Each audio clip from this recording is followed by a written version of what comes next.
আসসালামু আলাইকুম সবাই, কেমন আছেন? আশা করি সবাই ভালো আছেন। আজকের ভিডিওটি তেমন একটা প্রিপারেশন নিয়ে করা হয়নি। মিষ্টি তো অনেকেই খেয়েছো, বালুশাও নিশ্চয়ই অনেকে খেয়েছো। আজকে ঠিক সেমভাবেই আমি সামাইয়ের বালুশা বানাবো। যার জন্য প্রথমে আমাদের একটা পাত্রে পরিমাণ মতো ঘি লাগবে। তারপরে আমরা সামাইটুকুকে হাতে একটু ভালো করে ঝুরঝুর করে ভেঙে নিব।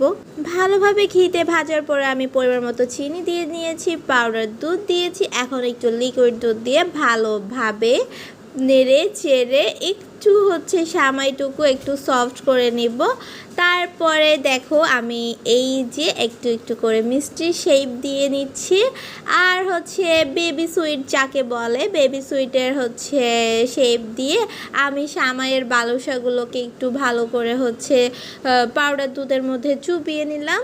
দেখো বন্ধুরা, ফুল দেখতে বালুশা মিষ্টির মতো হয়েছে, তাই না? আমার কিন্তু বালুশা মিষ্টি খুবই ফেভারিট আর অনেক বেশি পছন্দের। আর তোমরা যদি এই সামাইয়ের বালুশাটি খেতে চাও, অবশ্যই বাসায় বানাবা, বুঝছো? একবার হলো বানিয়ে খাবা। আর তোমাদেরকে অসংখ্য ধন্যবাদ সবাইকে আমার এই ভিডিওটি দেখার জন্য। আসসালামু আলাইকুম।